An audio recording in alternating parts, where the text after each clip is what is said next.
Bonjour à tous, bonjour à toutes, bonjour Hamid, notre metteur en ondes, bonjour Chantal. Bonjour André. Pour ce nouveau numéro de Jeux de scène, l'émission de Radio Soleil consacrée à l'actualité du spectacle vivant en général et du théâtre en particulier.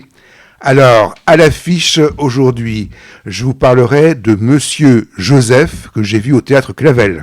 De Truffaut Correspondance au Théâtre du Lucernaire. Nous avons vu ensemble, à la tempête, Nos cœurs en terre. Et tu avais vu précédemment Histoire. Tu as vu après Avant. Histoire spirituelle de la danse. J'ai vu Blue Room, c'est au Théâtre de Belleville. Au Théâtre de la Bastille, The Love Behind My Eyes. Et puis, toujours au Théâtre de Belleville, N degré de liberté. Monsieur Joseph est un spectacle musical mis en scène et adapté d'Alice Blanchet. Oui, et en fait, c'est un spectacle qui a été écrit il y a une petite vingtaine d'années par quelqu'un qui vient de nous quitter il y a à peine un an, mais à 97 ans, je crois, et qui est Joseph Nedelec. Ça veut dire qu'il connaît ce dont il parle, même si c'était peut-être un peu dans son adolescence, puisqu'il va nous parler de 1945, et il a écrit cela pour rendre hommage à un professeur résistant qui a disparu et qui s'appelle Monsieur Joseph. Donc, c'est l'histoire d'enfants qui sont encore dans ce collège et qui vont, pour eux-mêmes, mettre en scène ce spectacle. Alors, c'est un spectacle musical, puisque la musique est de Pierre Bloch. Et donc, on va avoir cette reconstitution finalement de cette année 45 avec ses enfants et cette maîtresse qui n'est pas toujours facile, mais qui elle aussi quand même touchée par cela. J'ai bien aimé ce spectacle parce que il part véritablement d'une sorte de générosité de la part des différents protagonistes, et dont certains ont quand même la particularité de danser et de chanter et de jouer par certains instruments. Donc on a vraiment quelque chose de qualité au niveau musical et chorégraphique. Et donc même si c'est pas tout le temps exploité, mais notamment, j'ai beaucoup aimé à la fin, comment ça s'appelle, quand on fait du bruit avec des claquettes. Des claquettes qui étaient très bien faites. Bon, même si j'ai trouvé que les souliers étaient quand même très riches pour l'époque, mais bon, ça c'est un détail.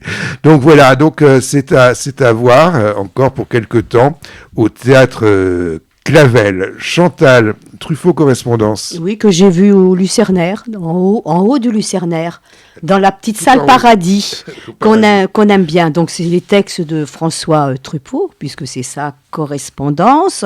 Bon, on sait que François Truffaut, réalisateur de cinéma, fait partie de la Nouvelle Vague, avec Jean-Luc Godard et Louis Malle. Et avant que le spectacle ne commence, il y a des enregistrements, des extraits, des dialogues des films, et puis des interviews. Alors, il y a un choix de lettres, ça ne peut pas être exhaustif, parce qu'il a beaucoup écrit, François Truffaut, et ont été choisies des lettres qui racontent des moments clés, des moments fondateurs. Et notamment, on aura la fameuse lettre au père dit légal, parce que ce n'était pas le père biologique de François Truffaut, où il va régler ses comptes et où il va exprimer l'abandon qu'il a éprouvé lorsqu'il était enfant et adolescent. C'est ce qu'on voit dans le film Les 400 coups avec Antoine Doinel. J'ai aimé aussi les lettres qui montrent son indépendance d'esprit et puis sa franchise. Alors il y a une lettre qui est très dure à Jean-Luc Godard, soir où il va régler ses comptes.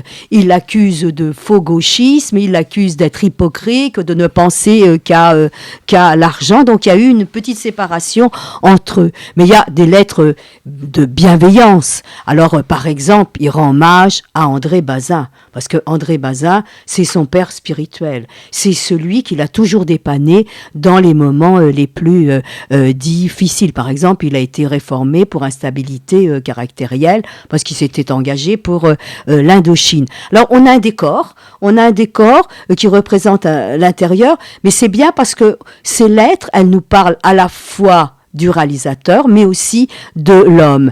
Et on a des piles du magazine, des cahiers du cinéma. Moi, j'ai cru percevoir une petite reproduction de Balthus que j'aime beaucoup. Et ce qui est joli, c'est que sur un écran, eh bien, sont projetés les documents sur la table, mais qui vont recouvrir presque tout l'écran. Il y a une lettre que j'ai beaucoup aimée, c'est celle à Jean-Louis Bory. On connaît le critique, nous on l'a beaucoup écouté, on masquait la plume, et il se trouve que Jean-Louis Bory était dans une passe difficile et il l'encourage. Il fallait un grand acteur. Et je trouve que David Nathanson est vraiment très bien. Parce qu'il s'approprie les textes. Il ne cherche pas à faire François Truffaut. Mais il nous permet quand même de le découvrir. Il a une très belle voix, une très belle présence. Donc, vraiment, c'est une entrée dans l'univers de François Truffaut. Et on voit les nuances et contradictions de l'homme. Ça nous donne envie de lire, de poursuivre ces correspondances. C'est aussi ça, le théâtre. Au théâtre du Lucernaire.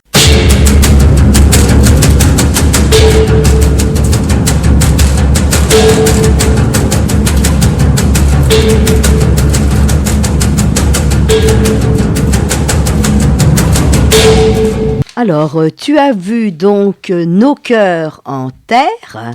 Oui, voilà. Toi aussi tu l'as vu. Oui, mais moi c'était... Voilà, moi tous les deux, mais pas le même jour, un jour d'intervalle. Et toi tu l'as vu donc... le samedi. Samedi avec un autre spectacle dont tu nous parleras tout de suite. Alors, Nos cœurs en terre, donc c'est deux créateurs en fait. C'est David Wall et Olivier de Sagazan, et tous les deux vont créer ce spectacle, l'un avec le texte, et l'autre, je dirais, avec la scénographie, si on peut appeler ça comme ça, parce que c'est une performance d'une certaine manière, mais c'est ça que j'aime, une fausse performance, puisque c'est du théâtre. C'est-à-dire que la performance, c'est que on fait quelque chose de physique, mais c'est quelque chose qu'on va pas jamais renouveler exactement de la même façon. Cela peut-être non plus. Mais ce qui est intéressant, là, on a deux personnages, l'un qui parle mais qui est passif, et l'autre qui parle aussi mais un peu ironiquement, et qui va construire une sorte d'objet de sculpture, fantastique et à la fois sauvage avec des plantes, etc., à partir de la glaise qu'il va répandre, et qui va sculpter sur l'autre personnage. Et j'ai trouvé ça assez poétique, quoi. Ah oui, moi aussi, j'ai trouvé ça extrêmement spectaculaire, extrêmement fantastique. Mais il y a quand même du fond, parce qu'il part quand même de certaines... Il y a de l'ironie quand même. Il y a de l'ironie, mais il part de certaines idées. Et il part d'idées d'un Borel du temps de Louis XIV. Et celui-ci, il était convaincu, et il va développer la thèse, selon laquelle on vient de la terre, on vient du minéral, que le minéral est sexué. Il est séminéal, c'est ce qui est, mais c'est ce qu'on entend, mais c'est ça qui est drôle. Comme il y a un certain décalage entre, c'est le personnage qui va être sculpté, qui parle, et évidemment, c'est assez amusant parce que ce que vient faire l'autre est une sorte de reconstitution ironique de ce propos. Oui. Donc, et comme drôle. Disait Borel, le minéral est créatif, et bien on a quelque chose de créatif. Et moi, ce que j'ai aimé dans ce spectacle, alors je vais pas revenir sur la belle composition composition, on pourrait dire argileuse, etc. Mais il y a des sensations tactiles et sonores, parce qu'on entend le clapotement de l'eau lorsqu'il se frotte avec l'argile, lorsque Zagazan, il marche dans les bacs à argile, c'est vraiment très intéressant. Et Zagazan, j'ai trouvé qu'il avait vraiment quelque chose de comique. Son entrée, déjà, nous interroge. Alors, du même auteur, de celui qui a écrit le texte, tu as vu Histoire spirituelle de la danse. Oui, donc moi, les deux spectacles, il y a un lien, parce qu'on part de convictions qui sont datées. Et justement, ça crée un décalage, c'est ça où est l'humour. Alors là, c'est lié, c'est une réflexion sur la danse, alors l'amour, et puis aussi la vie, la mort, et ça se passe comme une conférence. Alors forcément, c'est un petit peu la rigueur de la conférence. Et la scénographie, il y en a un petit peu de scénographie, parce que pour moi, c'est un cabaret de curiosité, mais un cabaret de curiosité sur les idées. Mais il y aura quand même la présence d'un squelette qui va être construit progressivement. Alors, fatalement, moi, j'ai trouvé forcément un décalage entre les deux. J'ai vu celle-ci en première place, et ensuite, j'ai été subjuguée parce que c'est plus facile de regarder. Mais dans la première, il faut être attentif. Le comédien, il essaie d'établir, heureusement, une certaine connivence. En tout cas, c'est un objet original sur le plan du théâtre, pour les deux. Oui. André, Blue Room, texte et mise en scène, Prune Bonan. Alors, j'ai vu ça au théâtre de Belleville. J'ai vu 2 spectacles au théâtre de Belleville. Je vous parlerai tout à l'heure de N degré de liberté, mais ils ont en commun, c'est qu'on a dans le premier 6 personnages sur scène et dans le second au moins 7. Donc moi alors après c'est pas du tout le même travail collectif. Alors qu'est-ce que nous raconte Blue Room ? Eh bien 10 ans après le baccalauréat qu'ils ont passé, donc on imagine à peu près l'âge, et puis c'est contemporain, c'est-à-dire c'est vraiment l'impression que c'est un peu revécu. Bon, 10 ans après l'âge, une bande de copains va se retrouver dans la pièce où ils ont joué étant enfants jusqu'à leur adolescence et le baccalauréat, après quoi ils ont un peu divergé les uns des autres, certains ne se sont jamais revus, et on se demande pourquoi ils se retrouvent là. Et pourquoi ils se retrouvent là avec, des conditions de communication qui sont pour le moins très difficiles. Puis, nous allons être remis en arrière dans leur enfance, dans leur adolescence, voir ce groupe. Et ce qui m'a bien plu, c'est que c'est la réflexion véritablement entre le groupe, plus de 4 on est, comme disait l'autre, et là ils sont 6, entre le groupe d'un côté et la liberté de penser, la liberté individuelle, la façon d'être soi-même de l'autre. Et ça, c'est bien vu dans le temps, avec des évolutions. Alors, je ne vais pas spoiler la pièce, mais s'ils se retrouvent finalement pas forcément de bonne volonté, mais quand même, c'est parce que il s'est passé quelque chose 10 ans avant dont ils se sont pas rendus compte. De l'un d'entre eux a peut-être fait quelque chose qu'il ne fallait pas. Voilà.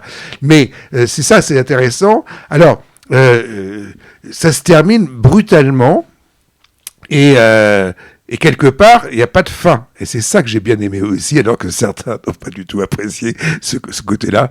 Moi, je l'ai apprécié. J'ai trouvé ça intéressant. Et puis alors, ce que j'ai bien aimé aussi, c'est le côté daté. C'est-à-dire que on a affaire à une génération qui est celle des jeux vidéo, qui est celle de certaines musiques, certains événements politiques, etc.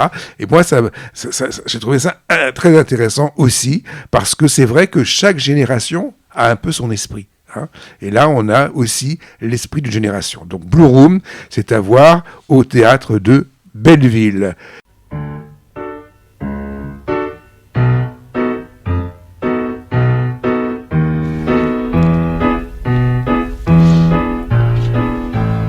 Chantal, alors c'est l'amour, l'amour, c'est les yeux, c'est l'amour derrière les yeux, the love behind my eyes.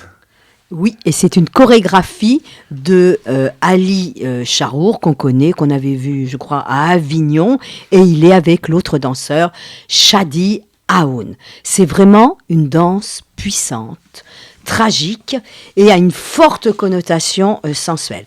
On raconte quoi ? Eh bien, on raconte, tu l'as deviné, bien sûr, une histoire d'amour, une idylle entre deux hommes.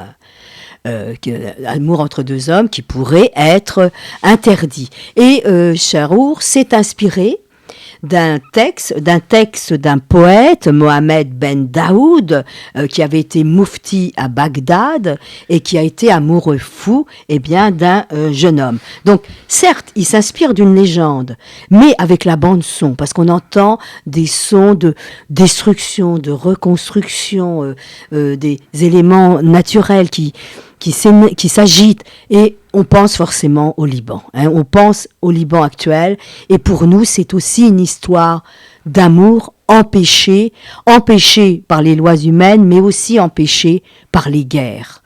Donc déjà, on est dans cette tragédie. Alors, c'est très très très beau, parce qu'on a l'impression, et c'est toujours comme ça avec lui, on a l'impression d'assister à une sorte de rituel, à une sorte de cérémonie d'amour et de mort. C'est aussi narratif, parce qu'à un moment donné, il y aura un petit épisode qui est inspiré de la légende, où le moufti se voilait parce qu'il ne voulait pas que les autres voient son visage qui était destiné au jeune amant. C'est très très beau, très plastique, parce que nous avons des sculptures chorégraphique, avec un merveilleux travail sur la lumière, très plastique. Au début, on ne voit que les parties nues, le visage, les bras, les torses nus. Ce sont des tableaux de clair-obscur. Et la lumière, elle polit les corps, et puis elle enlève toutes les aspérités. Vraiment, j'ai trouvé que la danse, c'est un duo, mais c'est formé sur des rapprochements fusionnels, sur une proximité corporelle. Les poses sont extrêmement difficiles. Je revois une image où l'un, ce qui m'a paru le plus jeune, est porté à l'horizontale par l'autre. C'est comme des bas-reliefs, mais des bas-reliefs qui vont se succéder, qui vont s'animer. Et tout se détache sur fond noir. Et chaque geste, il est développé, mais avec une certaine lenteur, ce qui fait que ça prend une dimension presque d'éternité, témoignage que ça s'arrête dans le temps. Souvent est privilégié le surplace, c'est hiératique, mais il ne bouge pas les pieds, mais il y a tout le corps, il y a un mouvement interne, tremblement, contorsion, c'est plein d'idées, de figures complexes, mais souvent les deux forment une masse, et parfois avec les effets de lumière et d'ombre, on a l'impression de voir des formes arrondies ou angulaires. Ce spectacle, vraiment, je le garderai en mémoire, et pour moi, il est une sorte de peinture qui nous fait voir le pouvoir esthétique de l'amour, et puis son mystère par le biais d'une danse toujours élégante, mais je n'ai pas dit qu'il y avait un accompagnement musical avec Leïla Charour, et qui reprend un chant liturgique chrétien. Elle chante en arabe, et c'est beau que cette mère soit témoin justement de la passion entre ces deux hommes. C'est au théâtre de Bastille. André, N degré de liberté. Oui, N comme la lettre petite N. Hein. Comme la puissance. Comme la puissance, pas comme le mot N. N degré de liberté. Donc là encore, c'est donc un travail collectif, encore plus collectif, hein, puisque l'écriture elle-même est collective. Il y a sept personnages sur scène. Parfois plus, parfois il y a 7 personnages en fait qui vont jouer et danser une certaine forme de chorégraphie sur très peu de choses. Il y a un tréteau, il y a une sorte de, qu'on va pouvoir basculer, et il va y avoir donc, et j'ai oublié de dire qu'ils étaient de 5 nationalités différentes, hein, puisque c'est Itinéré, hein, cette espèce de groupe qui a plusieurs spectacles d'ailleurs en ce moment. Et on est là, c'est la Commune de Paris. c'est le thème. Le thème, c'est la Commune de Paris. Mais ne vous attendez pas à une reconstitution très historique de la Commune de Paris. On cherche plutôt l'esprit des choses même s'il y a des références assez concrètes à certains événements, vraiment. Mais c'est aussi la tempête. C'est aussi, parce que c'est ce que j'ai aimé d'ailleurs le plus, c'est un théâtre politique et engagé. C'est pas si souvent qu'il y a du théâtre politique comme ça. Ce que je veux dire, ça cherche pas, c'est pas explicite complètement, mais on va parler de choses d'aujourd'hui. Hein. On va parler, on va avoir les femmes iraniennes, on va avoir Gaza, on va avoir des références, c'est aussi la tempête, parce que toute la transposition de la Commune se fait sur l'histoire d'une tempête, peut-être, et donc, évidemment, on nous parle de dérèglement climatique, tout ça. Et puis, ce qui est très, très amusant également, c'est que on n'a pas peur des anachronismes. Hein. Il va y avoir un micro pendant la Commune avec des reporters qui vont nous raconter ce qui se passe.